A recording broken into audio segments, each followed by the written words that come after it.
PT MKes Integrasi Tbk mendirikan anak usaha baru dengan nama PT MKes Wabis Vision. Emiten berkode saham MKes ini tengah menjajaki sejumlah investor strategis yang berminat menanamkan modalnya pada perseroan. PT MKes Integrasi atau MKS baru meraih pendapat 30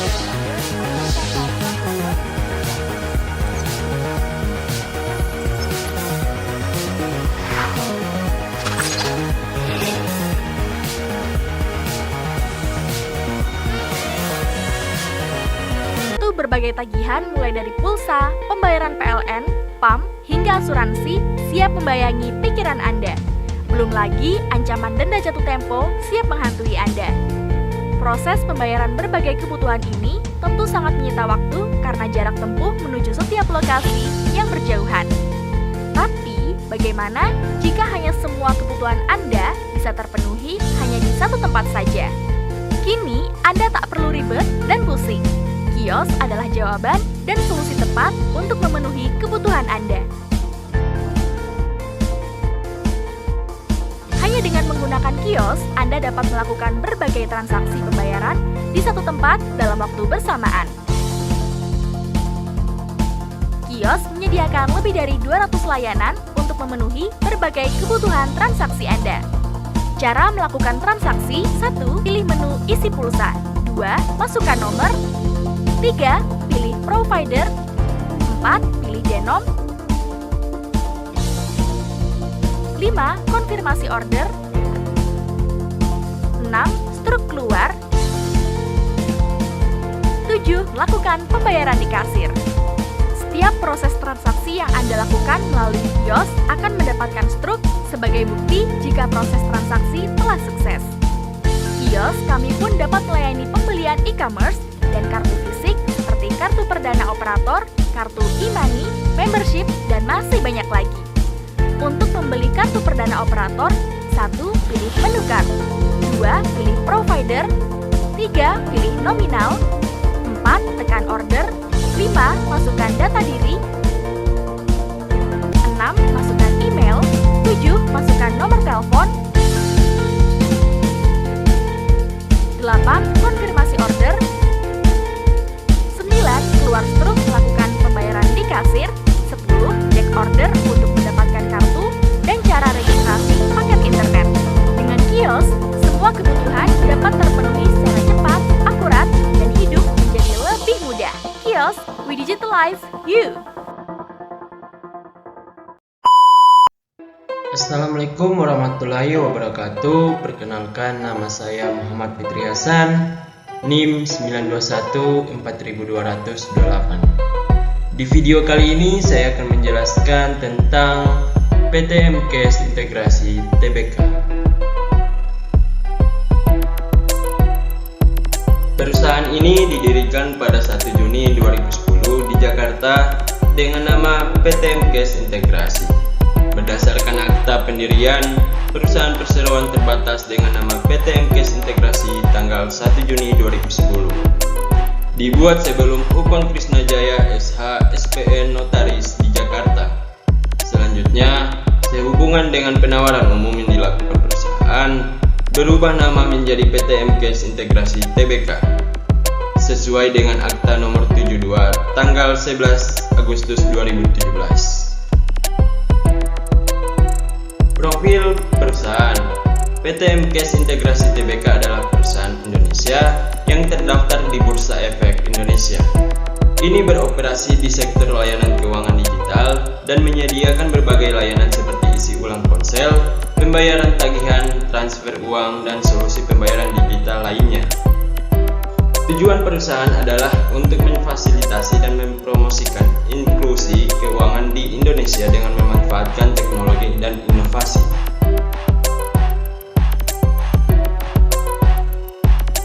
Selanjutnya, visi dan misi perusahaan.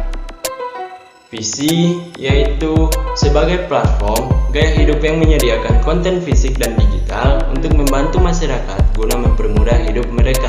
Sedangkan misi yaitu dengan metode bisnis yang terintegrasi, menggabungkan platform online atau offline yang canggih dan Internet of Things untuk meningkatkan bisnis mitra komersial perusahaan.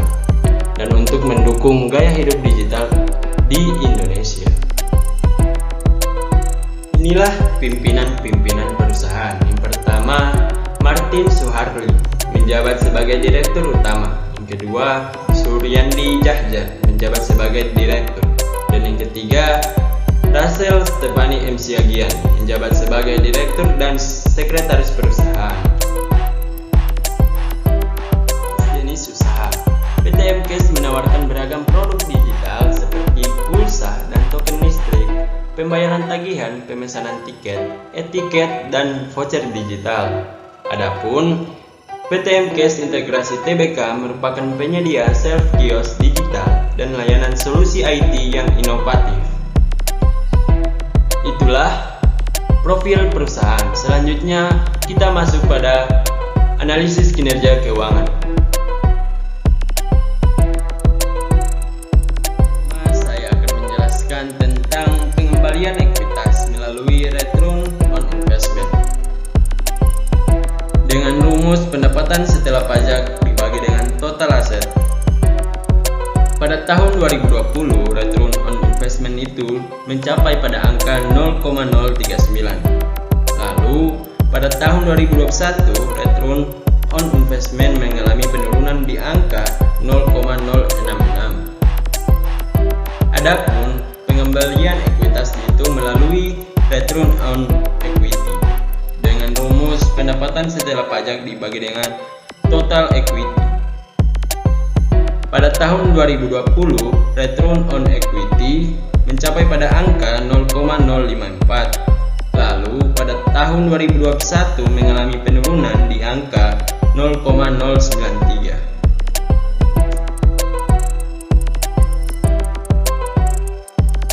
Yang kedua, leverage ratio. Leverage ratio bisa dihitung melalui debit to asset ratio dengan rumus total liabilitas dibagi dengan total aset.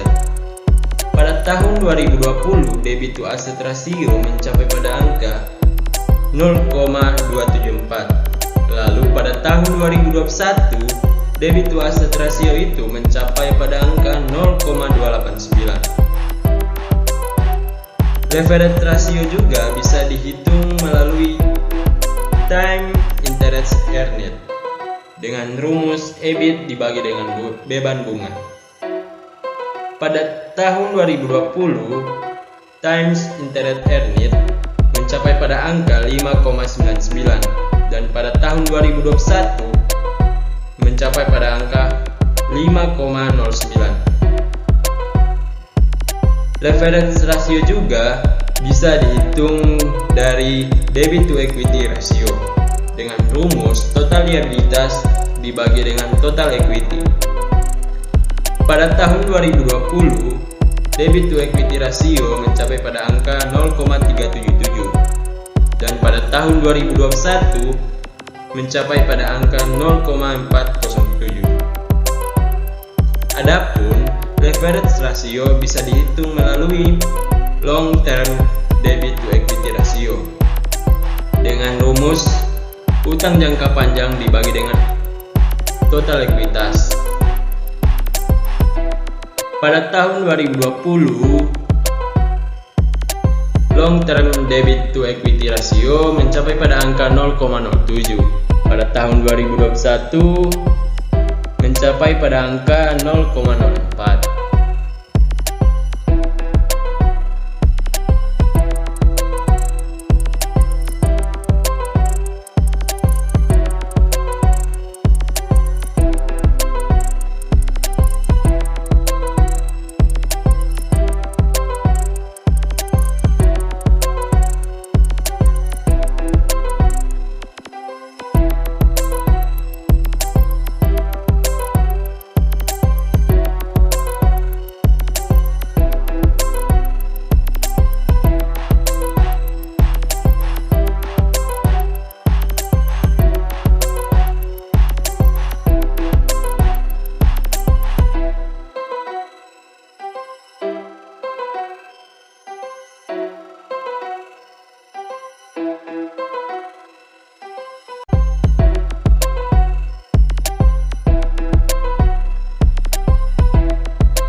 Yang ketiga, rasio likuiditas.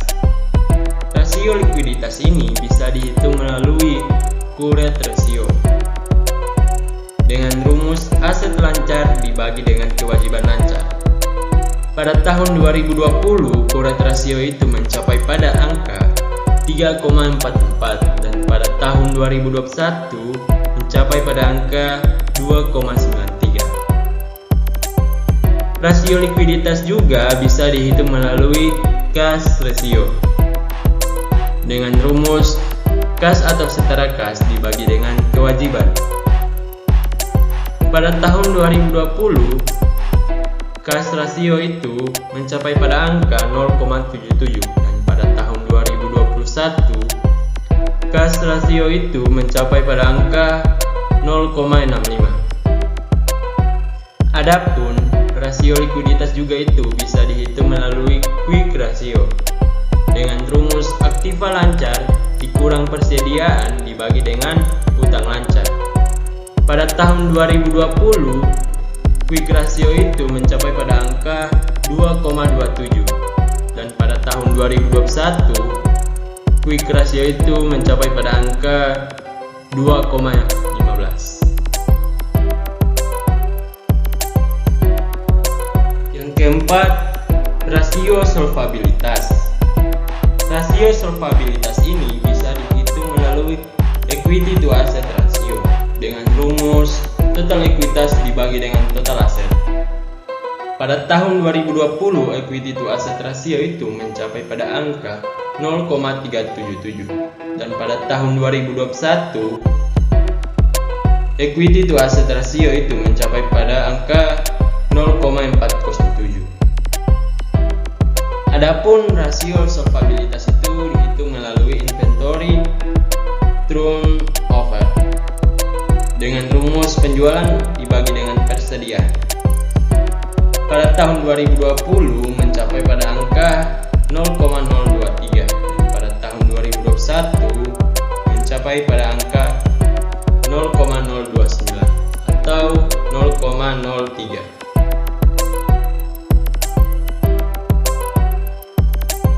Yang kelima, rasio aktivitas. Rasio aktivitas ini bisa dihitung melalui total receivable turnover dengan rumus penjualan dibagi dengan piutang. Pada tahun 2020 mencapai pada angka 0,032. Pada tahun 2021 mencapai pada angka 0,043. Rasio aktivitas juga bisa dihitung melalui working capital turnover dengan rumus penjualan dibagi dengan modal kerja. Pada tahun 2020, working capital turnover mencapai pada angka 0,036 dan pada tahun 2021 mencapai pada angka 0,040. Rasio aktivitas juga bisa dihitung melalui total asset turnover dengan rumus penjualan dibagi dengan total aktiva. Pada tahun 2020, total aset turnover mencapai pada angka 8,07 dan pada tahun 2021 mencapai pada angka 7,79. Adapun rasio aktivitas dihitung melalui fixed asset turnover dengan rumus penjualan dibagi aset tetap. Pada tahun 2020, fixed asset turnover mencapai pada angka 26,2 dan pada tahun 2021 mencapai pada angka 24,8. Selanjutnya, yang keenam, rasio profitabilitas. Rasio profitabilitas ini bisa dihitung melalui gross profit margin dengan rumus laba kotor dibagi dengan penjualan. Pada tahun 2020, gross profit margin ini mencapai pada angka 19,63 dan pada tahun 2021 mencapai pada angka 17,5. Adapun rasio profitabilitas juga ini bisa dihitung melalui net profit margin dengan rumus laba bersih setelah pajak dibagi dengan penjualan. Pada tahun 2020, net profit margin ini mencapai pada angka 6,4 dan pada tahun 2021 mencapai pada angka 0,33. Dan yang terakhir, rasio pasar. Rasio pasar ini juga bisa dihitung melalui earning per share dengan rumus laba bersih dibagi dengan jumlah saham beredar.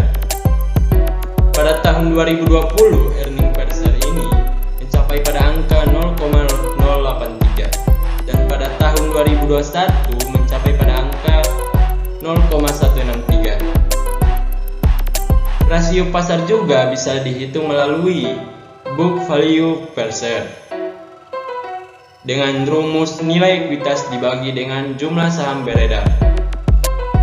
Pada tahun 2020, book value per share ini mencapai pada angka 0,001. Sedangkan pada tahun 2021 mencapai pada angka 0,002. Rasio pasar juga bisa dihitung melalui price earning ratio dengan rumus harga per lembar saham dibagi dengan laba per lembar saham. Pada tahun 2020, price earning ratio mencapai pada angka 3,33 dan pada tahun 2021 mencapai 3,36. Adapun rasio pasar itu bisa dihitung melalui fixed asset turnover dengan rumus harga per lembar saham dibagi nilai buku per lembar saham. Pada tahun 2020, fixed asset turnover mencapai pada angka 25,06 dan pada tahun 2021 mencapai pada angka 10,5.